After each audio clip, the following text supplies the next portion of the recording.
PAIR project fellows, research scholars, and students. I am Anjana Mary Joseph, and it is my privilege to serve as the host of today's proceedings. It is indeed a great honor to welcome you all to the 2-day national seminar on AI models for prediction, detection, and monitoring of metabolic diseases.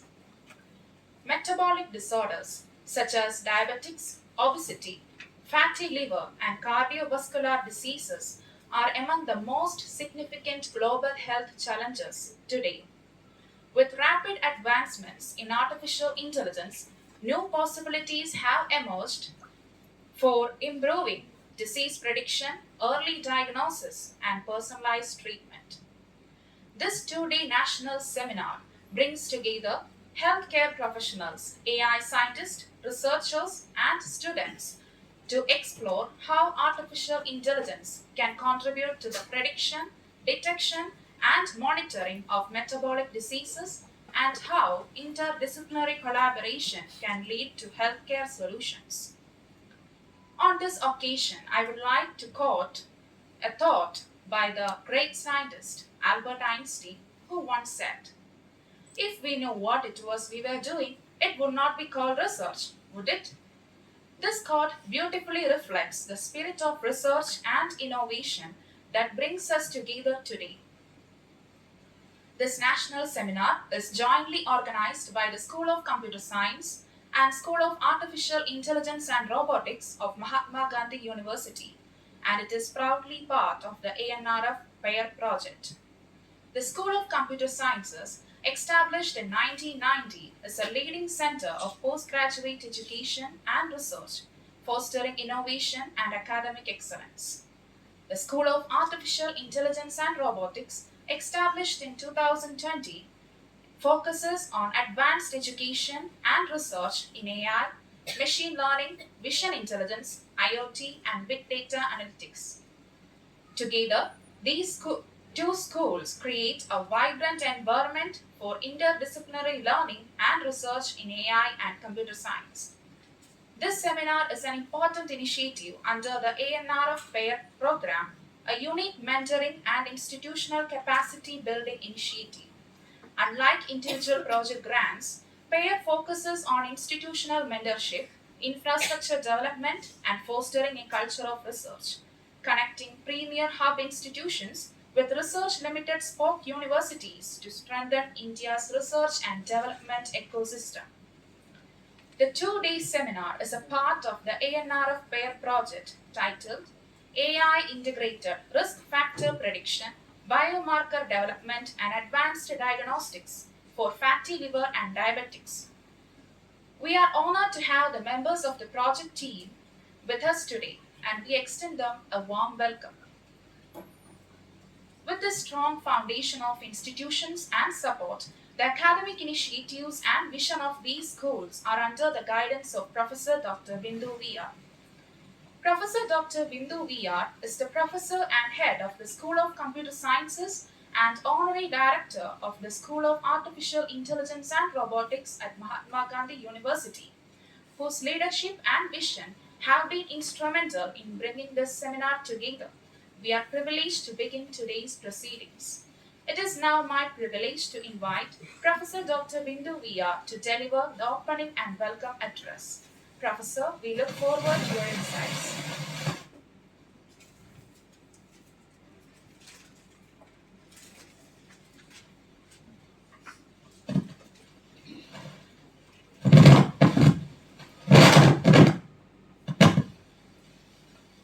Thank you, Anjana. A warm good morning to one and all.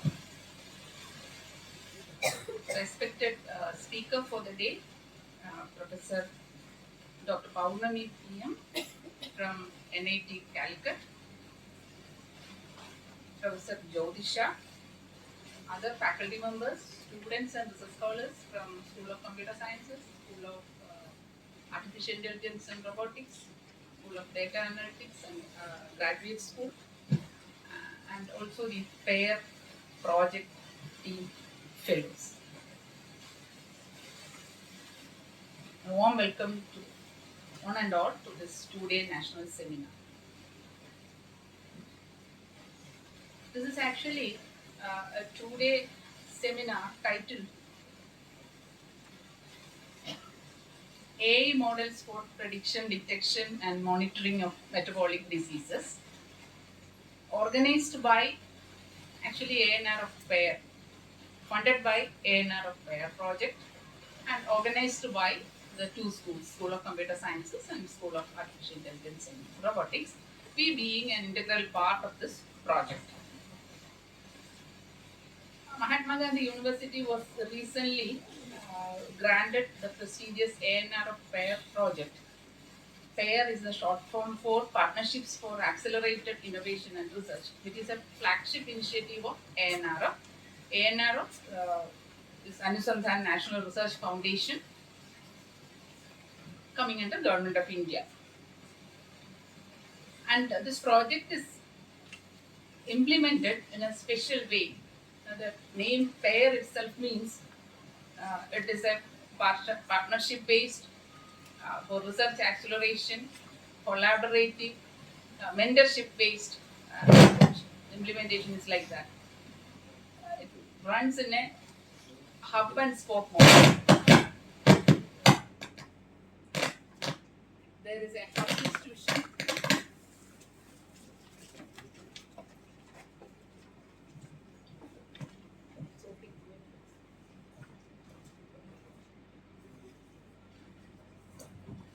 Am I audible to you? And it's fine.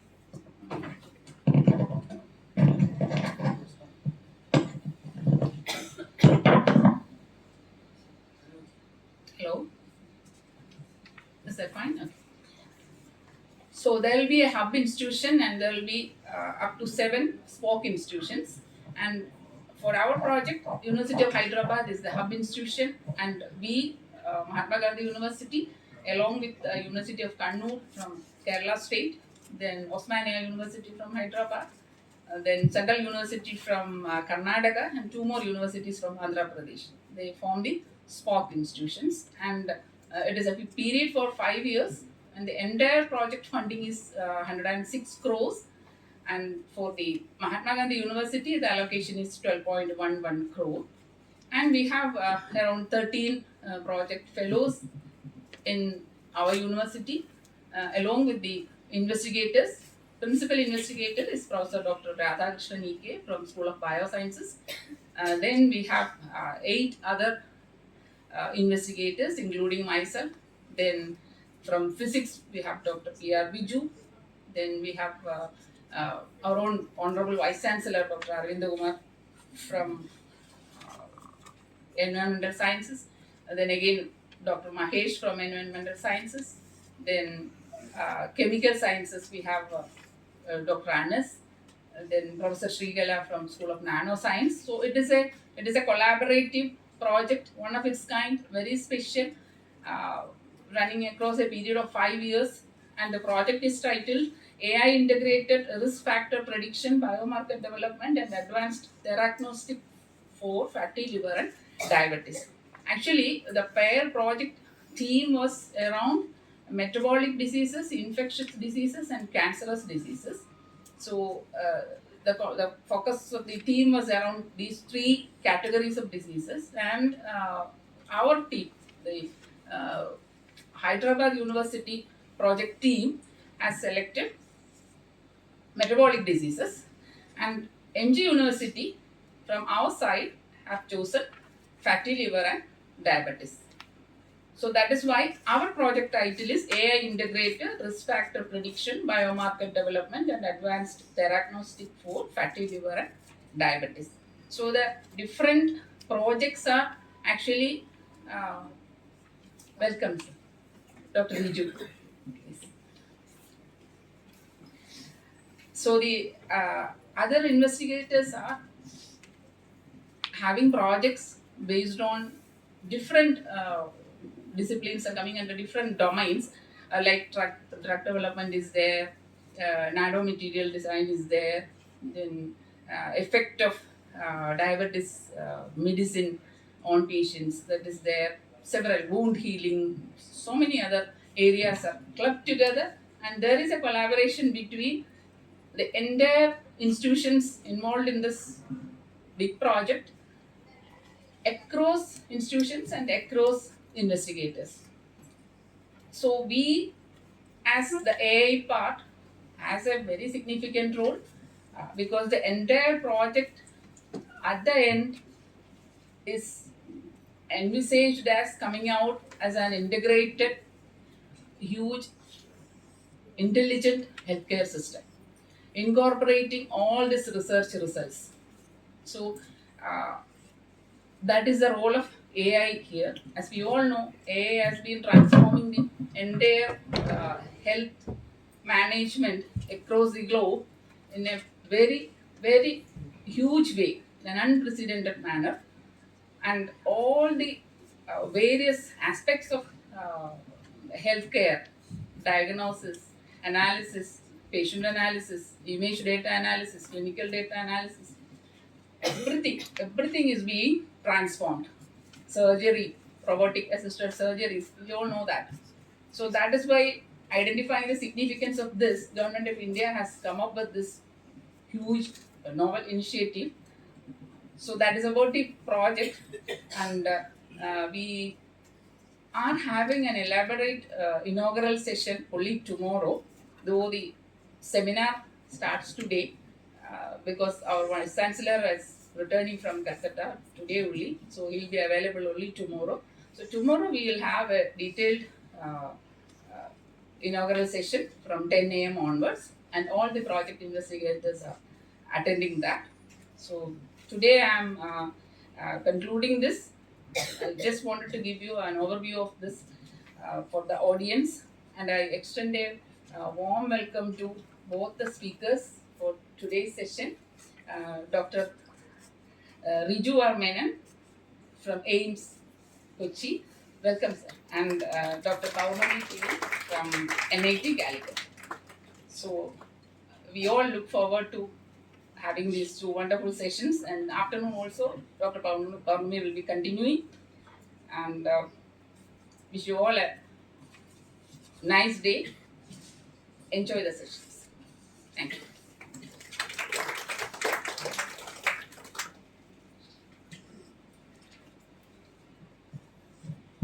Thank you, Professor, for the warm welcome and inspiring words that have set the stage for today's seminar. I welcome Dr. Riju R. Meno, Clinical Professor from Amarta Institute of Medical Sciences, to the dais.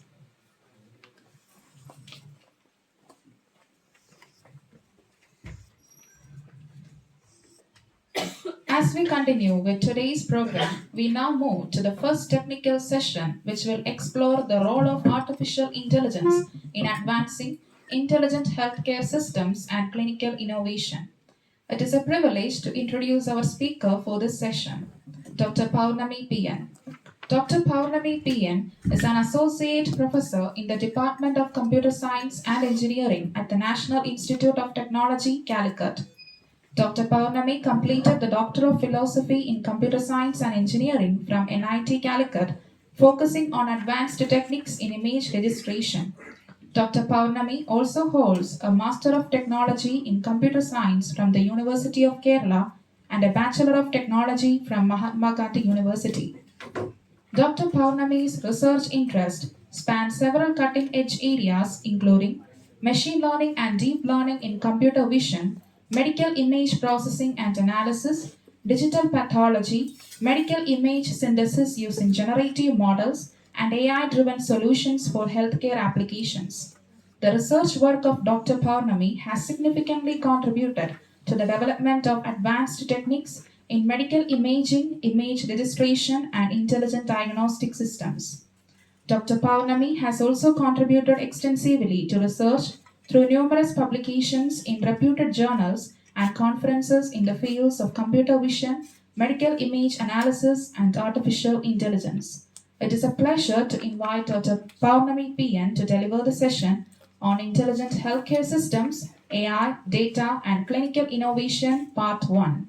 Dr. Pournami ma'am, we look forward to your presentation.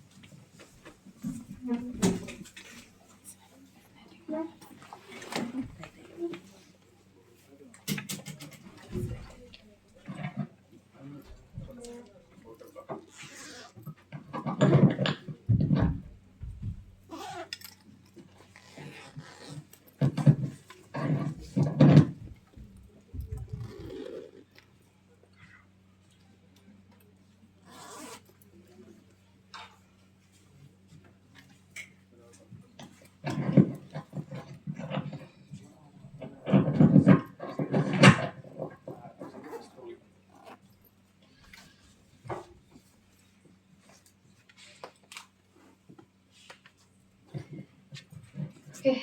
Um, Good morning, and thank you for the nice introduction. Happy to see you uh, all. And it's for the second time I'm here in this campus. So maybe 3 years back I was here, and Madam was in charge of uh, the department. And that time I couldn't meet Bindu ma'am. Now, anyway, we are all part of the same gathering. And Jodisha, she's my senior from MTech onwards, so I'm happy to be uh, with her also, and Dr. Reju. So happy to meet you. So from this 2 day seminar, I would like to have interactive sessions. Though I have prepared elaborate slides. The first part is basically an introduction to AI, then machine learning, a bit of deep learning. Maybe most of you know most of this techniques, and I'm not going to touch upon the fundamental mathematics. Don't know whether that will fit into this audience, but in case if you need to go into the mathematical uh, intricacies of machine learning and deep learning, we can go deeper. So, with your input or feedback, we can switch to any mode. Okay. So, with that, let me start.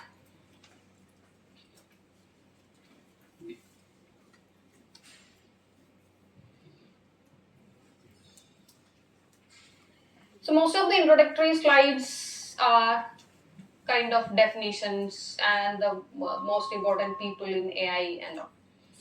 So, this definition by Professor John McCarthy, Professor Emeritus from Stanford University, USA. In 1955, McCarthy defined AI as the science and engineering of making intelligent machines. So that was the first time the term intelligent machine was coined by a computer science person. Okay, and most of the AI things were not from pure computer science, but later computer science evolved and made AI as part of it. Okay, so from that, artificial intelligence has lots of definitions have come up, and such a definition is AI is a scientific field concerned with the development of algorithms that allow computers to learn without explicit programming. Okay, so we know that if you want to do anything using a computer, we have to write programs or write codes or commands. But if you have an intelligent machine, you can talk to the machine, you can do whatever task you want to perform without explicit programming. So these are the two popular definitions for AI. You can see lots of other definitions as well. So this is Professor John McCarthy. You maybe know him. Okay, it's a very popular face, and he is playing a chess against a machine opponent. This is again of almost popular timeline of history of AI, starting from 1950s, and the first of the kind of intelligence, or after Professor John McCarthy pointed out the term artificial intelligence. Even before that, Alan Turing, the famous computer scientist or mathematician, he designed Turing test in 1950, and that still is considered as the method for determining the intelligence of a machine.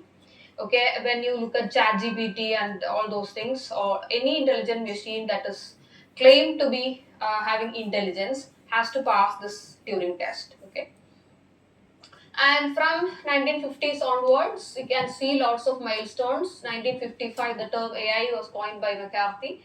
Then 1966, we have ELISA. ELISA is a chatbot. Okay, the first chatbot, and it is simulating a conversation as a psychotherapist. So you can talk to ELISA through English language. It's a natural language. Then you can see a period 1970s to 1980s. Have you heard of AI winter? AI winter. What is it? It's a period of times, almost a 10-year gap where there was no innovations in AI. Okay, what may be the reason for that period, AI winter? There was no research happening, there was no invention. What may be the possible reason? 70s to 80s? Because as you know, neural networks were there in 1960s or 1940s onwards.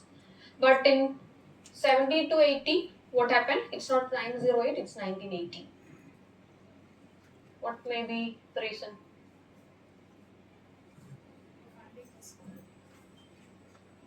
Funding.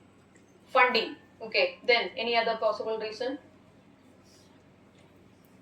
Because it's a long period of 10 years and there was no innovation.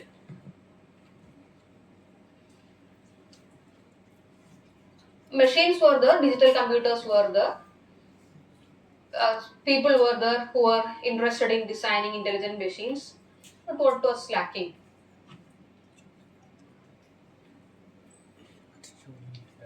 There were lots of reasons.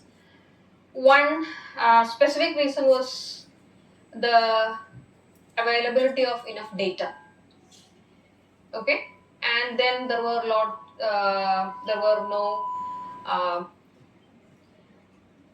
algorithms, powerful algorithms, and there were no intelligent machines to, or not intelligent machines, not computing power to process this data.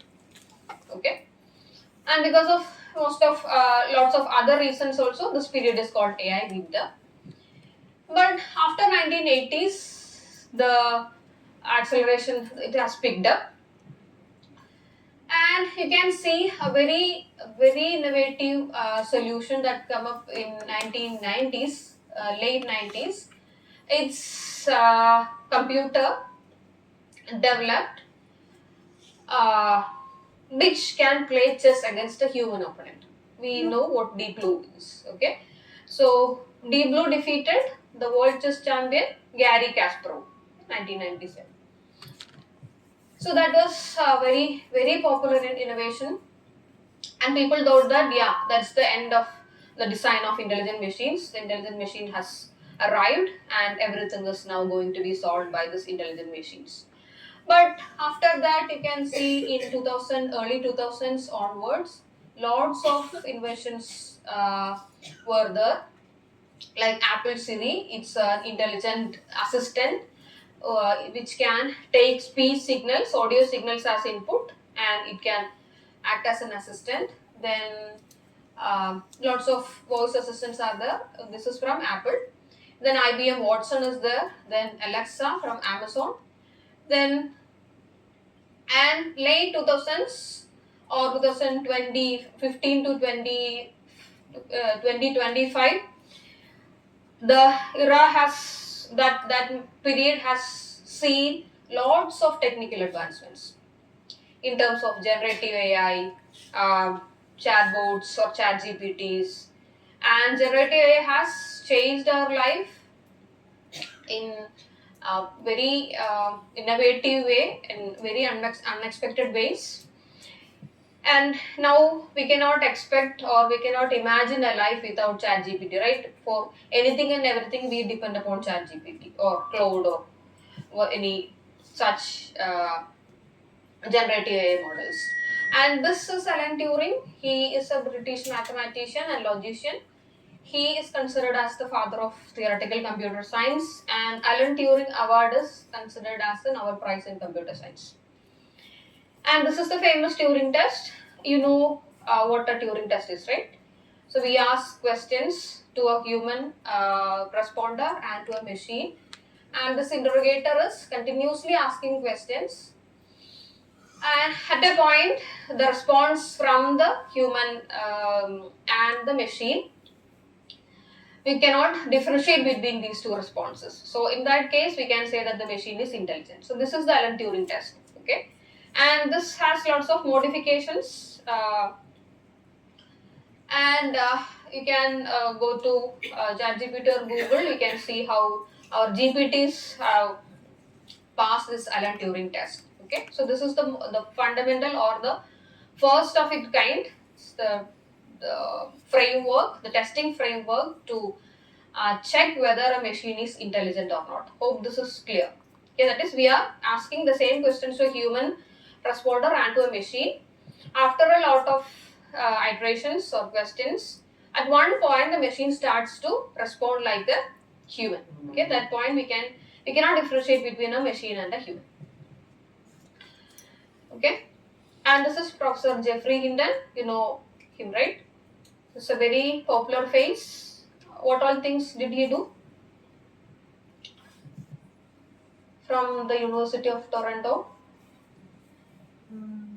The first thing that is coming to our mind is he won the Nobel Prize in Physics. Though he is a computer science person, he won the Nobel Prize in Physics. Why? Or what are his scientific contributions to receive a Nobel Prize?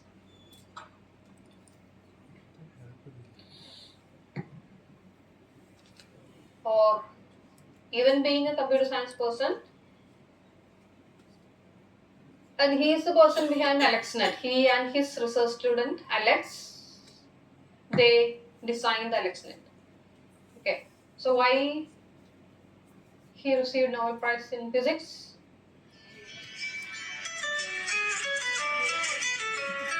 Louder, please. Because of neural networks. But he did not invent any neural network.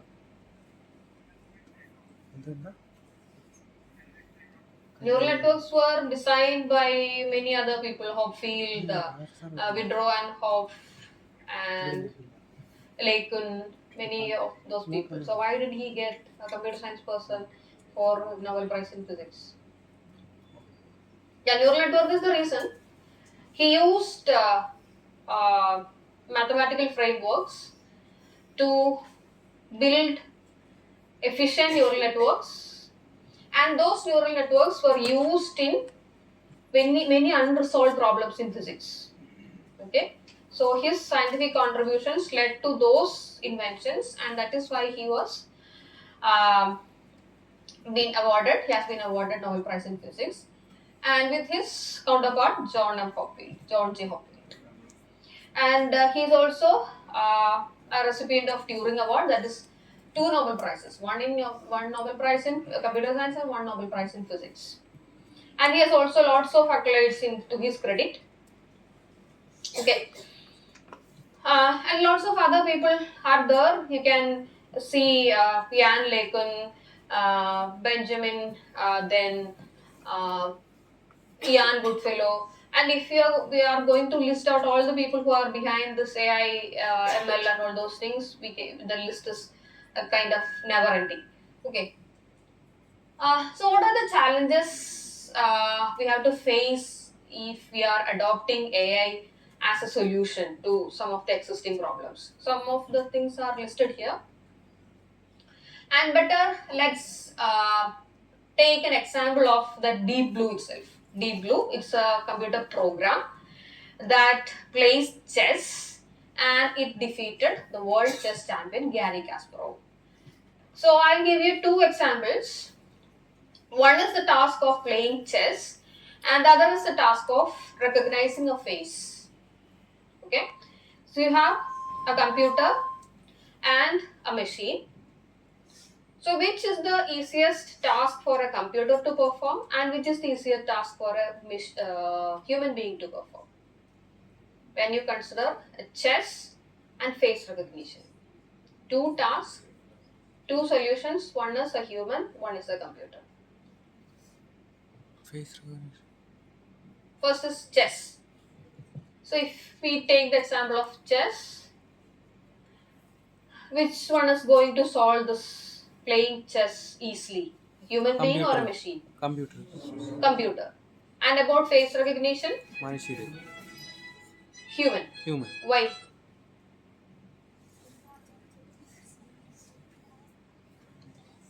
Why is it easy for a computer to solve chess, but it's difficult to solve a face recognition problem?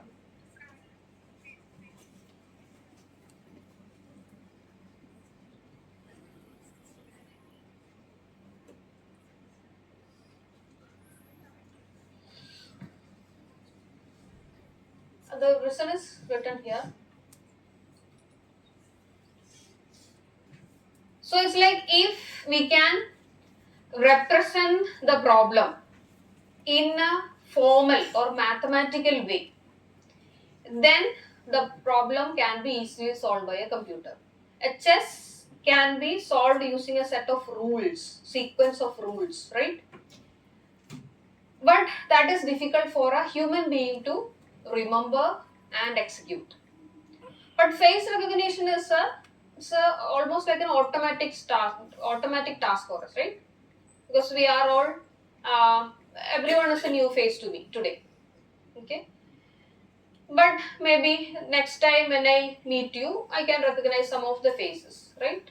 So it's like the brain is forming some patterns, right? So everything is in terms of patterns. So this is the difference. So how the human brain is perceiving the information, storing it, processing it is different from a computer.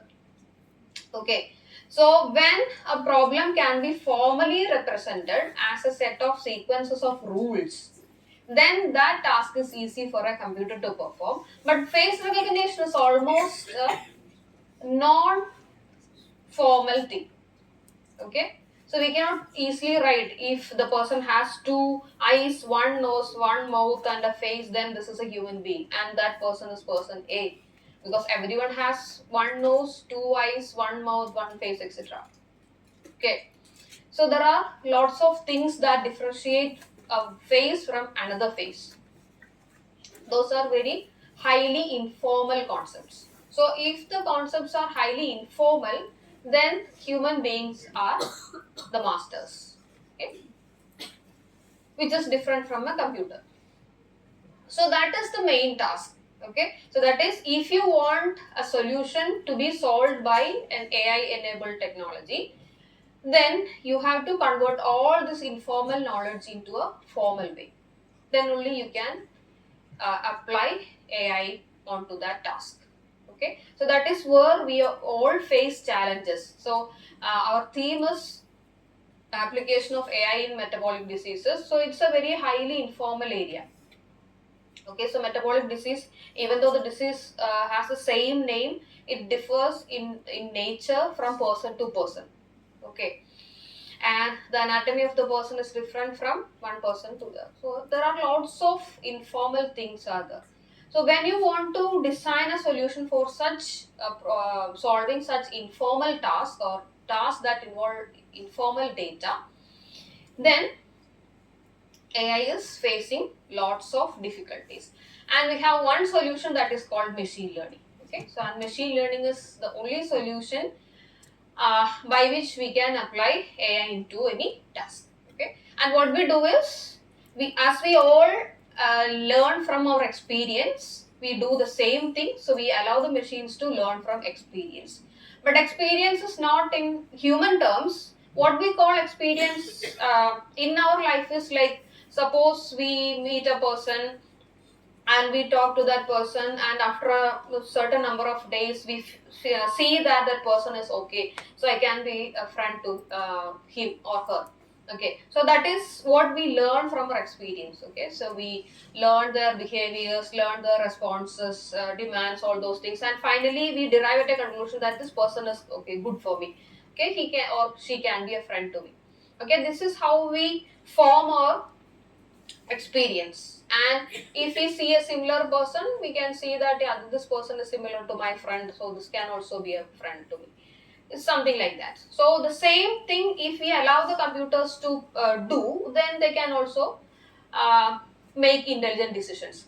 But how do we feed the machine with this informal information, and what is the term called experience for a machine? Okay, so for a machine, there is no experience because it's a standalone thing, it's a man-made thing. When you switch on it, it loads the memory, loads the contents from the memory, and it does the tasks that we ask the machine to do. It does not have any intelligence. So what we can do is we can feed data into the machine. Okay, so for a machine, experience is nothing but data. Okay, so if you feed the machine with data, it will extract patterns from that. Patterns means there are some specific kinds of features, or it's called pattern. That is the notion of pattern. This is the most famous Venn diagram that shows the AI universe. This is, you might have seen this everywhere, right? This diagram, the super universal set called AI. And AI can solve lots of domains. And within that, you have machine learning, deep learning, neural networks, generative AI. Now this is has lots of changes because agentic AI is now in place. Okay, so but this is showing most of the AI related and machine learning related terms. So what we have seen so far is AI is technology, or it's a technology that helps us to learn useful patterns from the data without any explicit programming. Okay, and machine learning is the most viable approach to attain or design intelligent machines. And machine learning, as defined by Tom Mitchell, a famous computer science person, defined machine learning as the study of computer algorithms that allow computer programs to automatically improve through experience. So here also the term is the experience. Okay. So as a human being refines his decisions through experience, this machine learning allows a computer to refine the experience and make more informed or intelligent decisions. Okay, so experience means data. Okay, so for a machine, experience is data. And this definition has come up in 1997 in his textbook. He has a textbook, Tom Mitchell. So from this you can see this famous quote. So can you explain what this diagram is?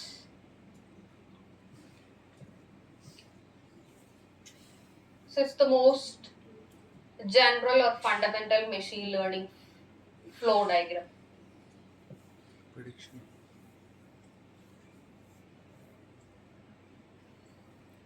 Training. So we all know this. Yeah. Can somebody?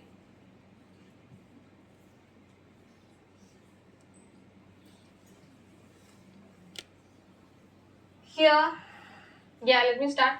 So we have the data set, right?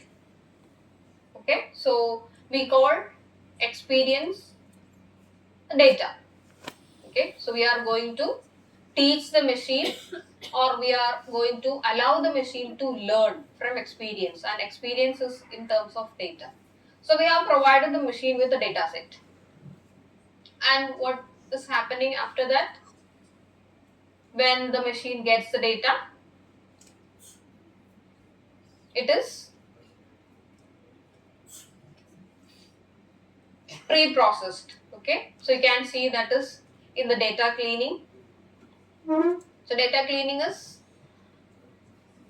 it's a pre-processing step. Okay, if there are any missing data, or if there are any impurities in the data, that has to be cleaned and it has to be pre-processed.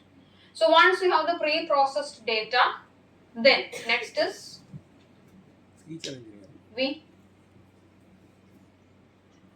Feature engineering. So I believe that these things are not new to you. You all know this.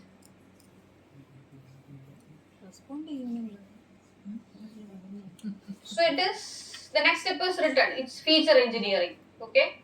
So here comes the term feature. So we started from experience, then data, then feature. So what is a feature? So what is the difference between the raw data and feature? Relevant information. Train the model. Okay. So when look at data and we extract features, what actually we do. So just now we have seen that informal knowledge is not being processed by a computer.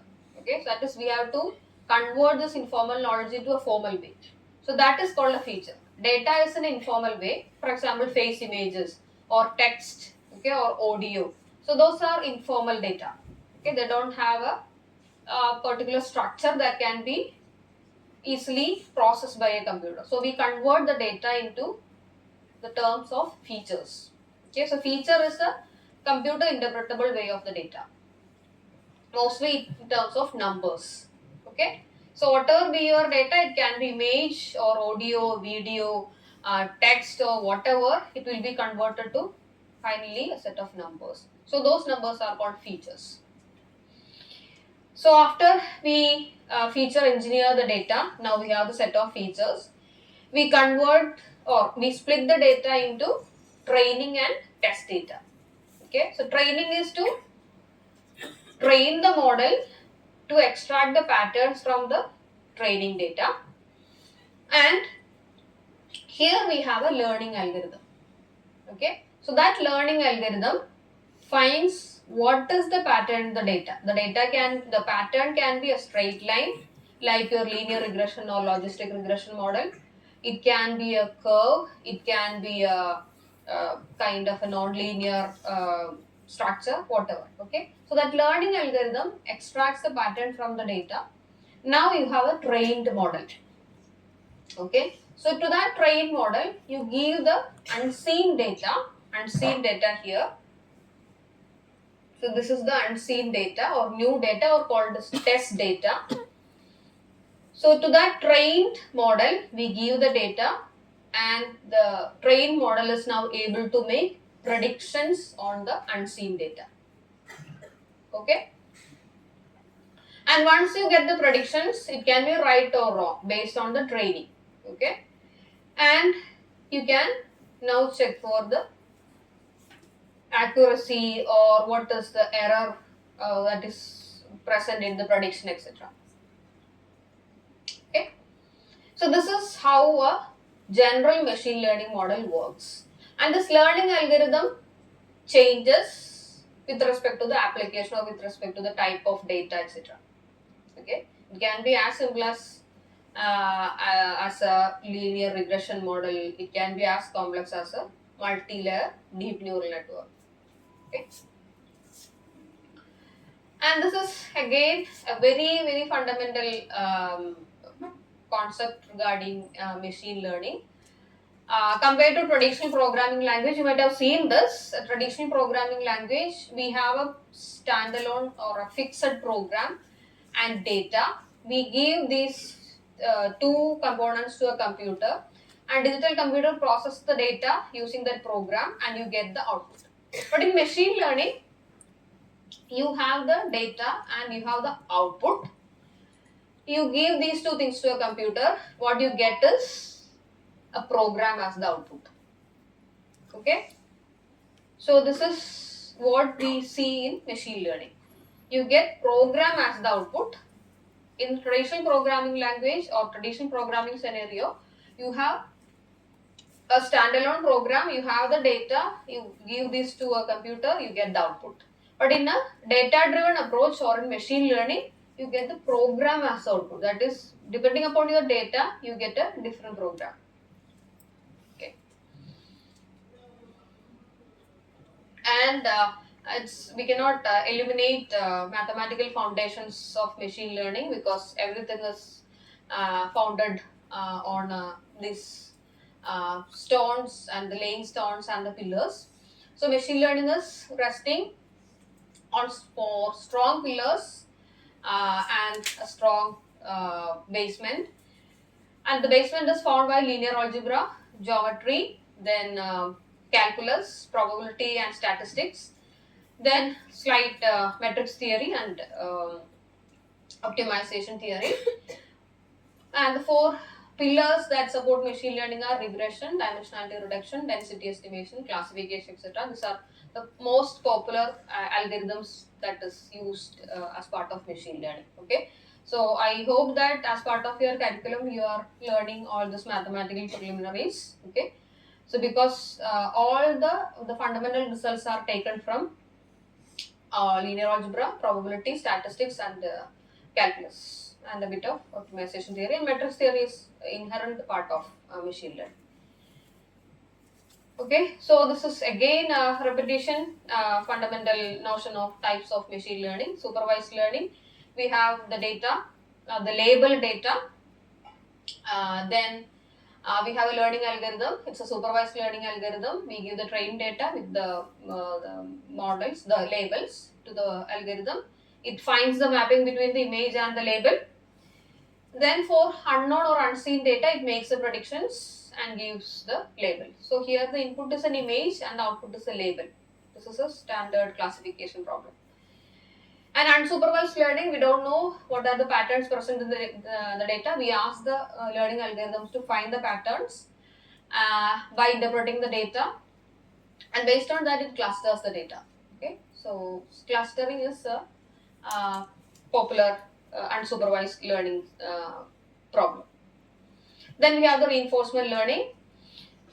Here we have an agent, and this is interacting with the environment. Based on the interaction with the environment, it either receives a reward or a punishment from the environment, and based on this reward or punishment, it changes its states from one to the other.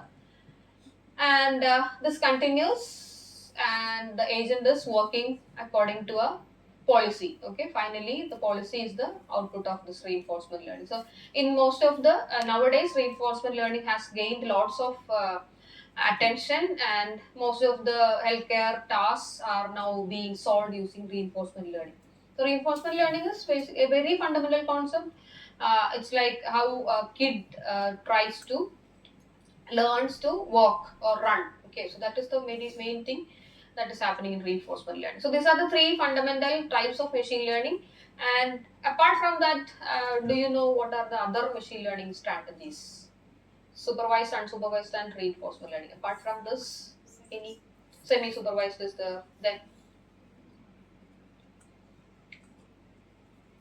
lots of contrastive learning, lots of other learning strategies are there. So these are the three fundamental things. Okay.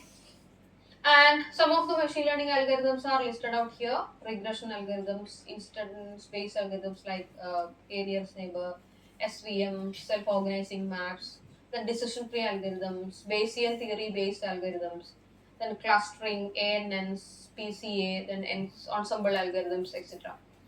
So, can you just differentiate between linear regression and logistic regression? What is the pattern that is learned by the learning algorithm in these two regression tasks? Linear regression is straight ആയിട്ട് predict it's ചെയ്യും. a Predict ചെയ്യും. what is the pattern that we identify in a linear regression problem? It's a line. Okay, what are the tasks that we solve using linear regression? The famous example, the textbook example is a house price prediction problem. Okay, it's a prediction model. Okay, so we have the data and we try to fit a line to the data, and based on that line we can make future predictions, right? What about logistic regression? What does it do? Logistic regression.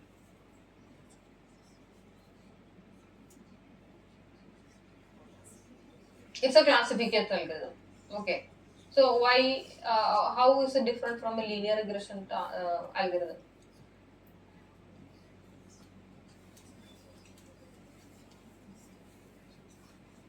Both this linear regression and logistic regression, they are kind of very fundamental algorithms. One is used for prediction or regression. The other one is used for classification. So how does a logistic regression algorithm solves a classification task?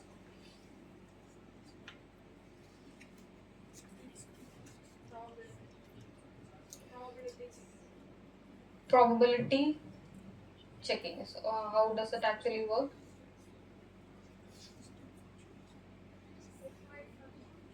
Using a sigmoid function. What is a sigmoid function?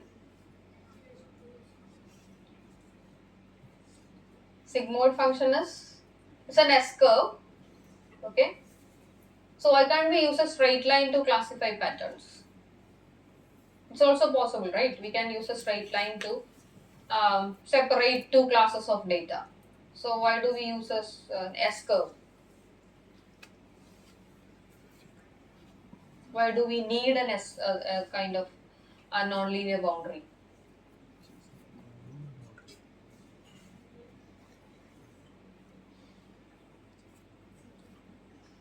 Because in real world, none of the data is linear. Okay, they are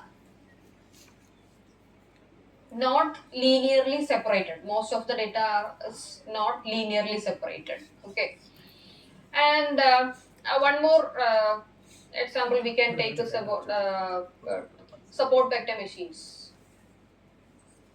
So what do they do? They are also used for classification problems mostly. So what is the decision boundary in an SVM?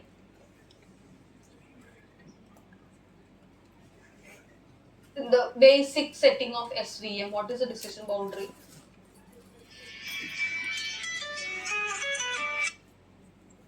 Is it a parabola? Is it a line? Or is it a n degree polynomial? What is it? SVM classifier? Straight line. So what is special about SVM is if it uses a straight line to separate data. If it is a simple linear classifier, what is so special about SVM? How?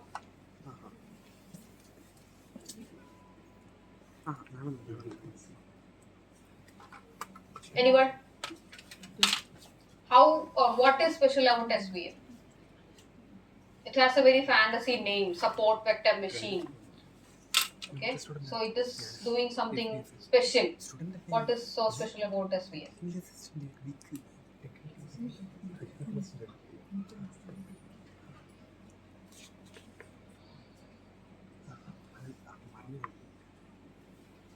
So the answer is correct. It optimizes the decision boundary, but how is that happening? If it simply uses a straight line to separate data into classes, in the basic setting, it is a two-class classifier or binary classifier.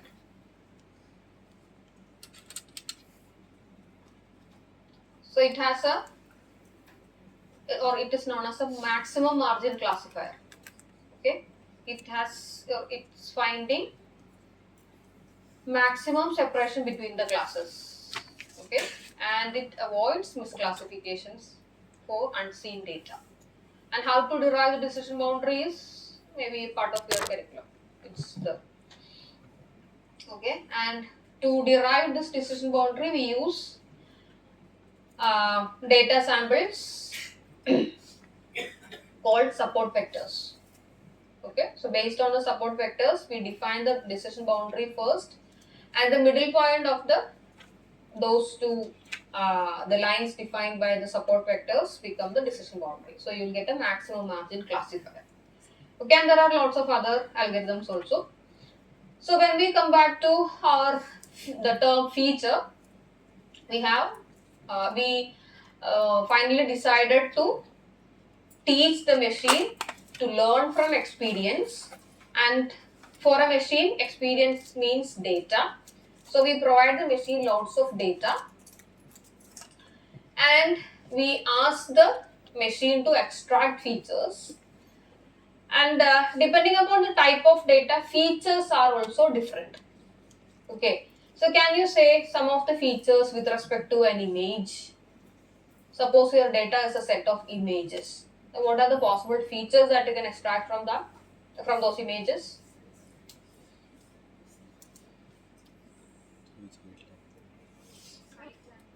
Eh? Height and width of the image. Then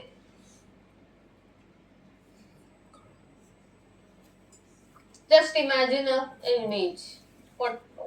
Any image, a sunset, a beautiful sunset, or a natural uh, beachside uh, image.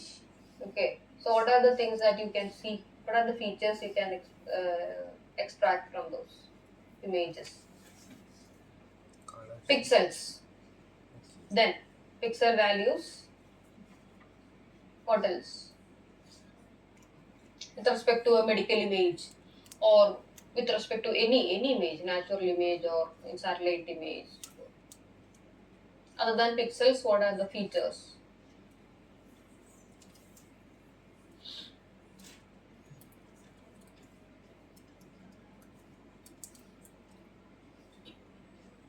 You can see lots of objects, right? Boundaries, edges, curves, lots of things you can extract. Okay. So basically, what we do is we convert the data into a machine readable form. So that is known as features. Okay.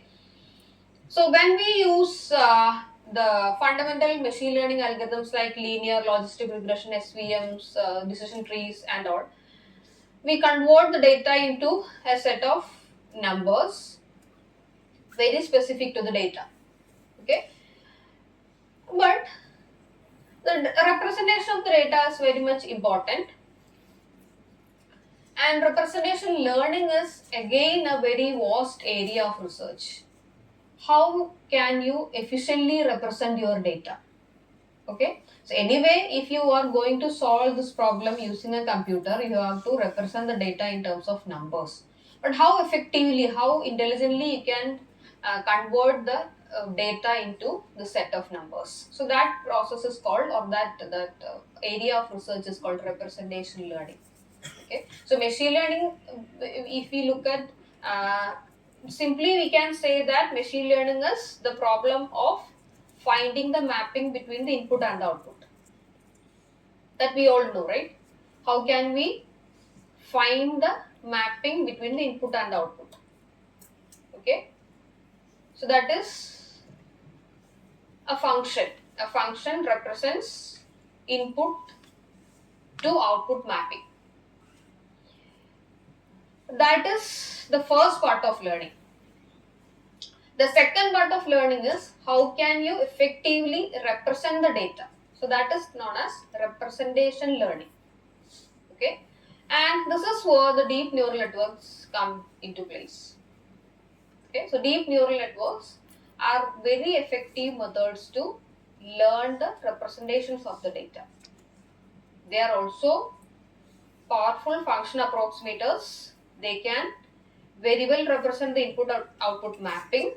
Along with that, they can be used as a powerful tool to learn the data representations. Okay, and this is the architecture of a biological neuron and artificial neuron. We know what is the internal structure of a biological neuron and the mathematical equivalent of biological neuron, which is known as artificial neuron. So what is Z here? On the right side, you can see an Z. So what is it? Z.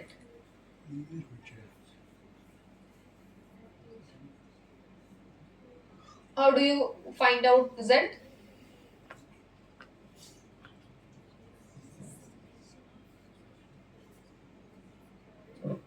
It's a weighted average of inputs. X0 into B plus X1 W1 plus X2 W2 etc. up to Xn Wn is equal to Z. And what is F? Okay. Activation function.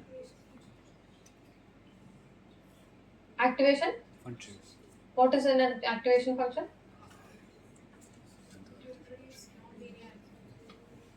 Why do you need a non-linearity here?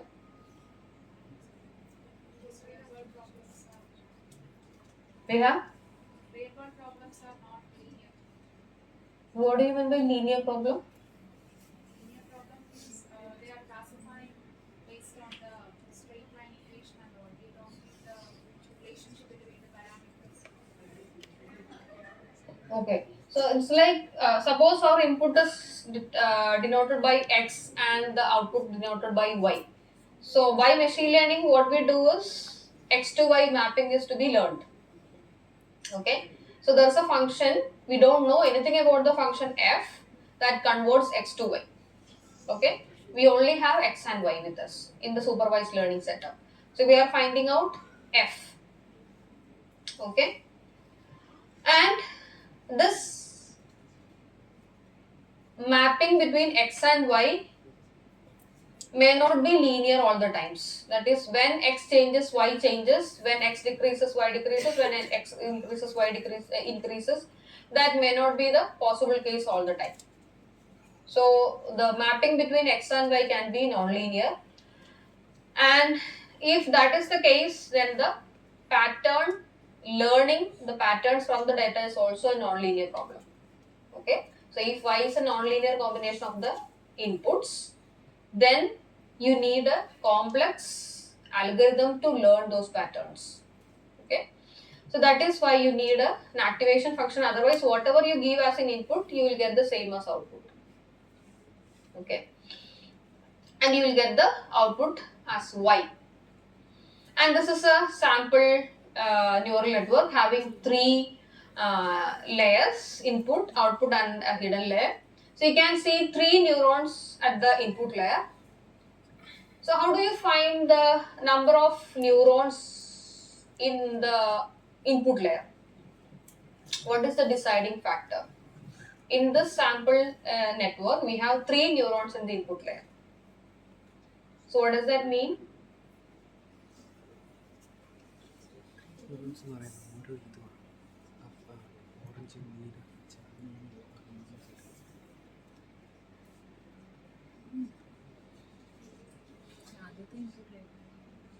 ഒരു ഇൻപുട്ടിലാണ് പറയുന്നത്.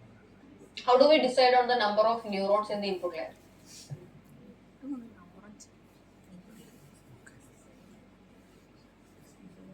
I think you know the answer. Please make it louder.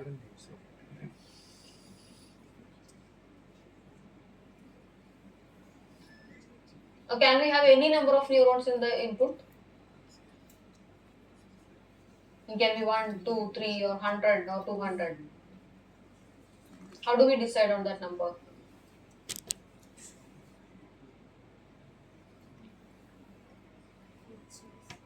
Hmm?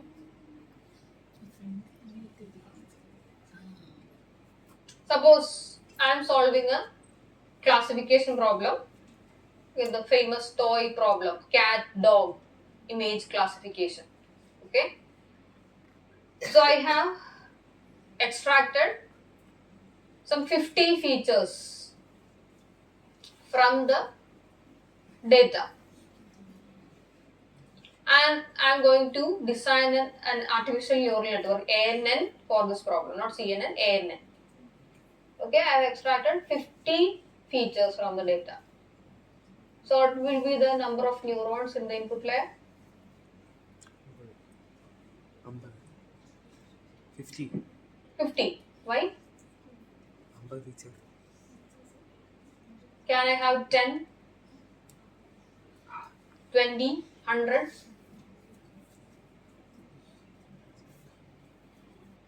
So in practical scenario, usually we set the number of neurons as the number of features. Number of neurons in the input layer as number of features in the data set. Okay, so in this example, we only have 2 features in the data set. That is why we have 2 neurons in the input layer. And what about the number of hidden layers? Is there any rule to decide on the number of hidden layers and the number of neurons in each hidden layer? Is there any standard rule? How do we decide on this number of hidden layers and the number of neurons in each hidden layer?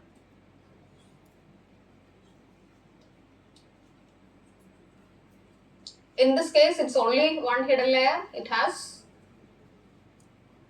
3 neurons. So you might have trained lots of neural networks. How did you decide?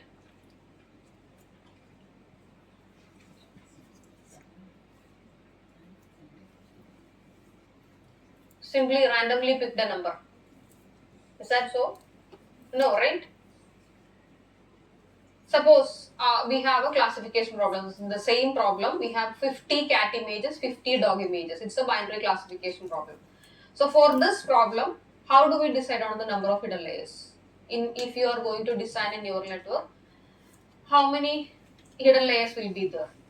And in each hidden layer, how many neurons will be there? How do you decide?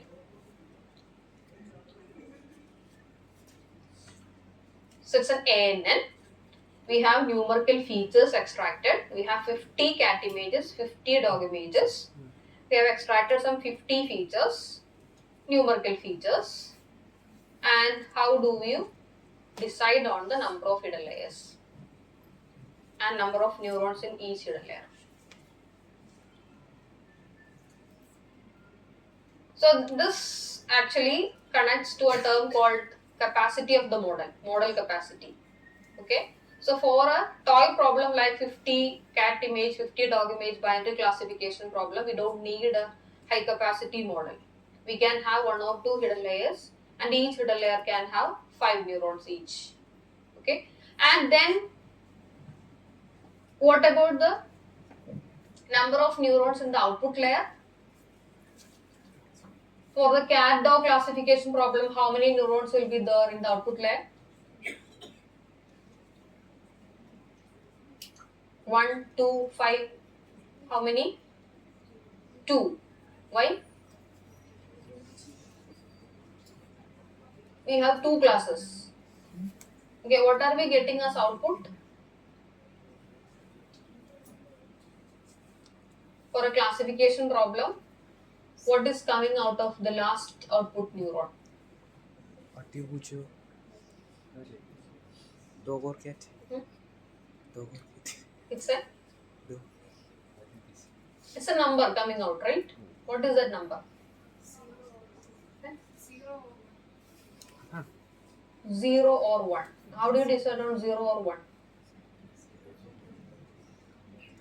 Before that 0 and 1, there is one more number coming.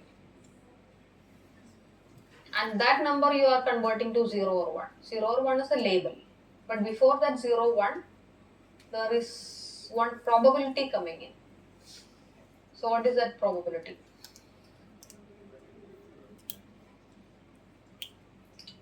Because the loss function is a binary cross entropy loss. So what is a binary cross entropy loss?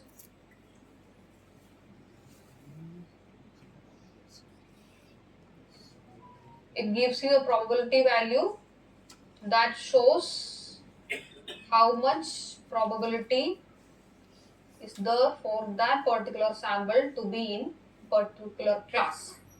Okay, so it can be 0.90 and 0.10 because these two values should add up to 1. So if the number for the first class is 0.9 and the probability value for the second class is 0.1, the model predicts that the current sample belongs to class 1 because that has the highest probability. So with that, can you say what is this network used for? It has only one neuron at the output.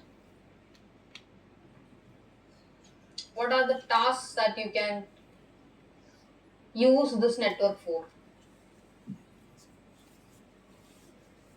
It has 2 neurons in the input, so that means it is accepting 2 features. It has only one neuron at the output, so what are the tasks that you can solve using this neural network?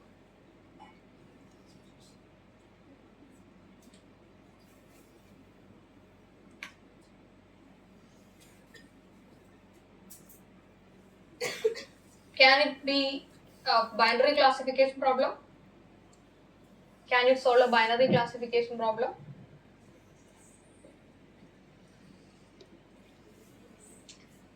Can it be a regression problem?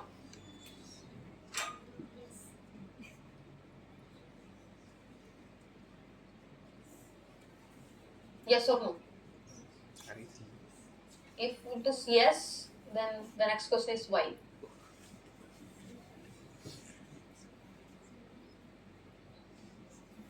It has only a single output neuron. So it can be used for classification also if it is a binary answer, kind of 0 or 1. It is a single output is coming out, then it is a 0 or 1. So you can use this for. But mostly this can be used for a regression task or a prediction task. So based on the features, you can use this for a prediction task. And the predictions, you can refine them using a loss function. Okay. So have you heard of softmax activation? Softmax activation function? Softmax activation function. What is it used for?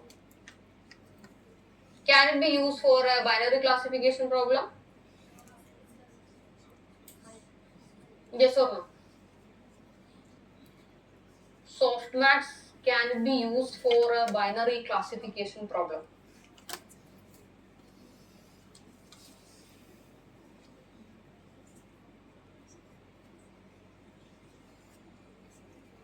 Or the other question is, can BCE used for a multi-class classification problem?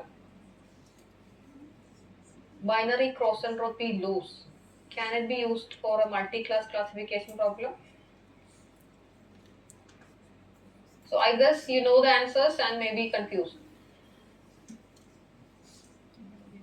So what will happen if you use a binary cross entropy loss for a multi-class classification problem?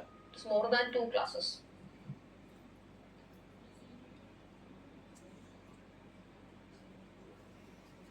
So you know that from BCE, probability values are coming out, right?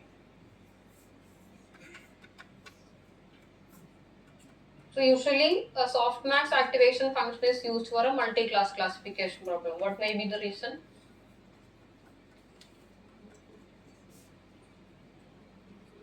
So it's left to you, okay? So please try to find out. The answer is very straightforward. And all the structures you have seen a lot. Traditional artificial neural network, and everything has converted to CNNs. Okay. The primary difference between an ANN and a CNN is ANN and CNN. ANN is a simple artificial neural network. CNN is a convolutional neural network. So why do we need a CNN if we have powerful ANNs?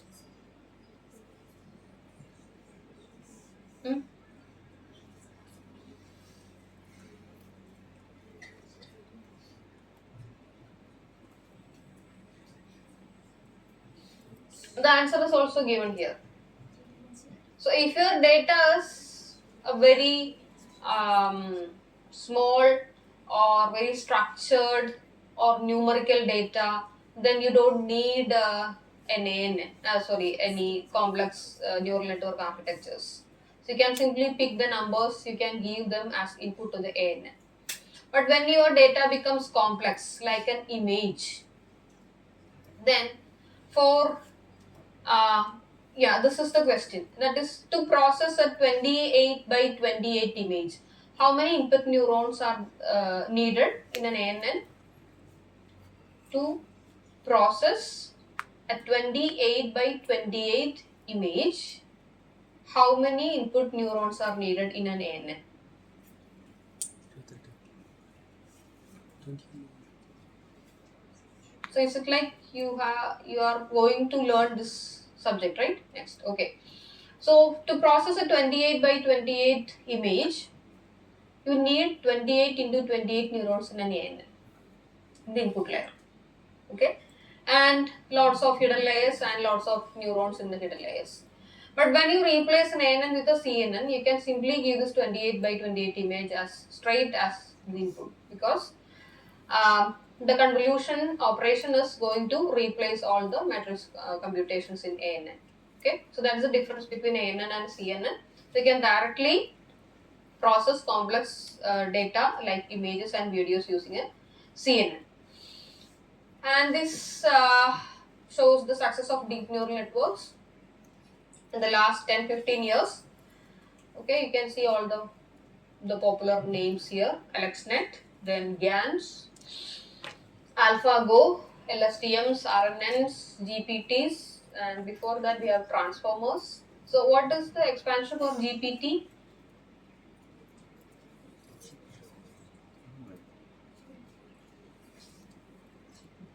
GPT stands for generative Retrained transform. pre-trained Transform. transformers. Okay. So which version are you using now? GPT 5.4. 5.4. 4. Okay. Then you have ChatGPT's version. 5.4. Nowadays we are using 5.0 versions. Okay, so all those are examples of generative AI. Okay, so we have discriminative AI and generative AI. Okay, so earlier developments were in the discriminative AI area. Now we have generative AI. So what is special about generative AI?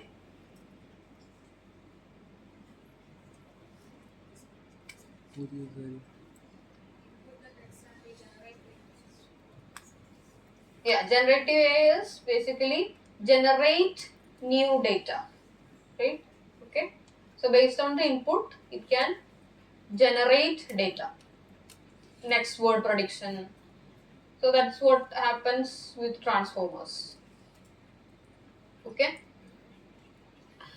So we mentioned about an AI winter season 1980s to 1990s. So the reason was that powerful hardwares were lacking, then the availability of data was not there, and powerful algorithms were not there. So during the 2000s, you can see lots of advancements, technical advancements, lots of discoveries happening in the AI scenario. And that happened because of three critical factors: big data, powerful hardware like GPU, and efficient algorithms. So these are the three critical factors that contributed to the AI revolutions in 2000s. Okay, we are living in that era now. Okay, so that almost completes our first part. Do we need any discussions on or any clarifications?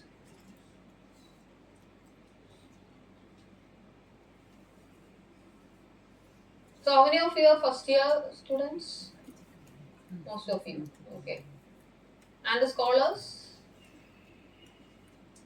Okay. Few. Okay. Most of you have designed your research problem. Decided on the research area, right? Okay. How many of you are working in healthcare? Only one. Okay. And what are the other areas other than healthcare? Not decided. Yes or no? There. Okay. Anyway, I didn't get the answer. I assume that maybe you are doing your coursework and you are yet to decide on the research area. Okay, fine. Whatever be your area, AI has its own impact on any part of our life nowadays, and it can solve lots of problems too, and very few uh, cognition tasks it can solve beyond the human level, human expert level. Okay. Any clarifications or doubts? ആ hidden layers ഒന്നും കൂടി elaborate ചെയ്യാവോ? Hidden layers. You're asking about how many hidden layers, how many neurons, etc. Determine ചെയ്യുന്നതിന്റെ കാര്യം പറഞ്ഞില്ല അന്ന് തന്നെ. Um, it's like among the machine learning algorithms available, the most popular one is SVM, then artificial neural networks. Okay, nowadays it's ANNs or deep neural networks. So why deep neural networks are popular? Because of their complex, not because of their complex structure, but because of their ability to represent complex relationships between the input and the output. The question is, um, what is the deciding factor on the number of hidden layers and the number of neurons in each hidden layer when you design a neural network?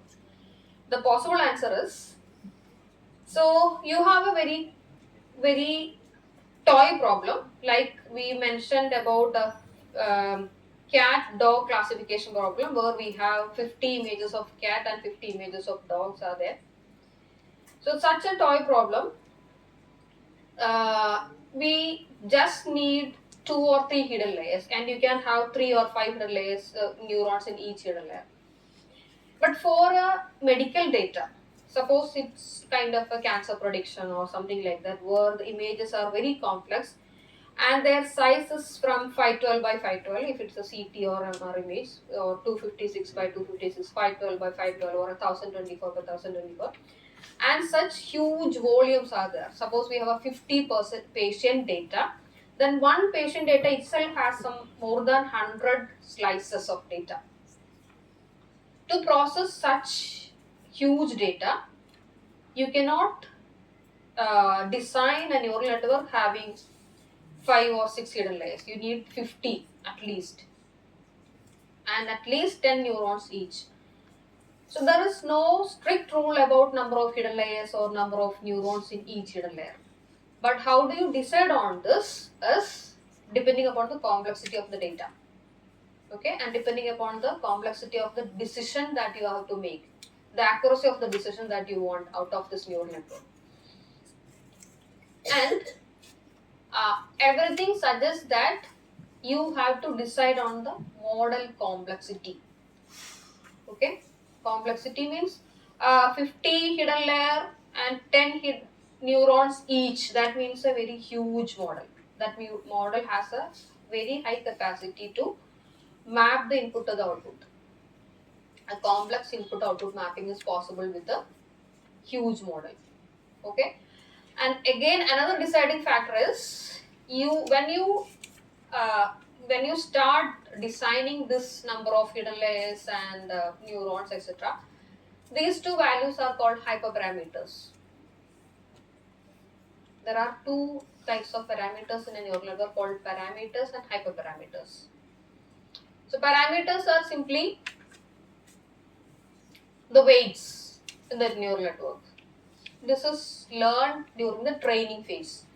But there are other high level parameters called hyperparameters. The number of hidden layers and the number of neurons in each hidden layer is called, they are known as hyperparameters. They are basically decided by, practically they are decided by trial and error. Okay, we cannot say like trial and error, but it depends upon the complexity of the data. You start with a very small model having 1 or 2 hidden layers and 3-5 neurons each. And when you train the model, you plot the training curve, and if the error is not coming down or if the accuracy is not going up, that means your model is not picking up the complexities of the data. Then you increase the capacity of the model, you add more hidden layers, you add more neurons to the hidden layers. So at that point, your error starts coming down, accuracy going up. And you can simply add hidden layers and neurons to it until one point. After that point, your model is not getting learned at all. That is, the error is not coming down, the accuracy is not going up. So that phase you have to stop the training. So that means your model has reached its capacity to represent the complexities in the data. So that is how you decide on the number of hidden layers and things. So you start from a very low capacity model, add more layers and more neurons until one point when you see that your model is not learning at all. Learning stops at a point. So that point you can stop, and that is the model capacity. And there are lots of other mechanisms like normalization, other optimization strategies, etc., and early stopping, dropout, lots of mechanisms too. improve the accuracy and the learning. So as what I said is there are no hard and fast rules like this many for this task, this many hidden layers, this many neurons, etc. There are no like it's like based on the accuracy of the solution that you need, based on the precision that you need, and based on the complexity of the learning problem. Thank Hope I answered it.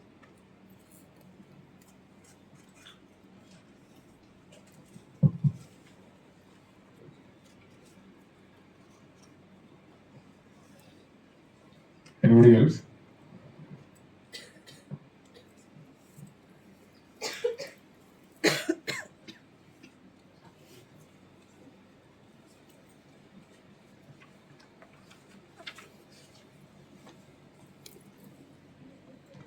Ma'am, the session was fine.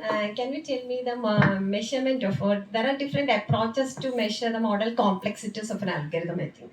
So, what is most popularly used model complexity measurement Number of an algorithm? parameters. In the case of an algorithm, sometimes maybe in the case of reviews, some journal reviews they used to ask us regarding the model complexity computation. So I have some doubts regarding on this. That's all. So if we are using a neural network as the model, then the number of convolutions or the number of multiplications that decide the parameters. And that Okay. means the type of trainable parameters. Yes. In the case of recent algorithms like deep learning models, suppose we are using any type of suppose a mobile net. We have worked with that, and some particular cases they asked like find the model complexities of your particular model. In the case of a mobile net is a CNN, right? CNN, for a CNN, the fundamental computations are convolutions. Yeah. So how many convolutions are there? Mm. That depends. That decides the number of parameters. Yeah. So that is one thing. Ah. Then if the values are to be, if the number of parameters are to be, usually it's expressed in terms of number of flops. That is number of floating point operations. Then you can have that changes depending upon the size of the data that you are putting in. It can be also it also depends upon the other factor is I forget it. The main thing is the number of convolutions. Yeah. So okay, is it will be depend upon our machines or something? No. No. No. Because computing power is not a computing concern. power is not a, okay. Then it will be It can be represented in terms of big O or something like that. So number of multiplications or number of convolutions. Convolutions basically everything comes down to number of multiplications. okay. I face some difficulties in that case to answer sometimes. That's it. Yes. What about the recent models? Maybe some health students are working in healthcare. So where should we, as per you, where should they start? Depends upon the recent advancements in model like transformers or CNN. The recent healthcare models, I think. The models. Hope we can take that up in the second part. Okay. Okay, thank you. Anybody else?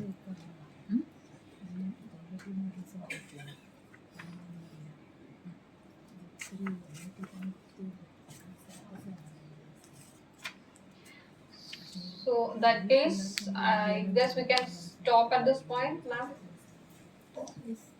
Can we stop? Okay. Okay. So in the second part in the afternoon, we will look at the healthcare part explicitly. So during that part, we can discuss on the different architectures available and few case studies as well that our research group is doing. Okay.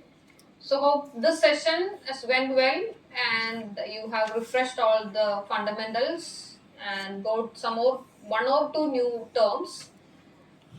Okay, so with that I stop. Thank you for your patient listening.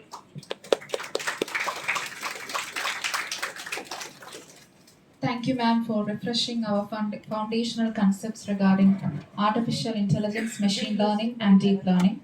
We will now break for tea and request all participants to kindly reassemble in the hall in 15 minutes for the next session.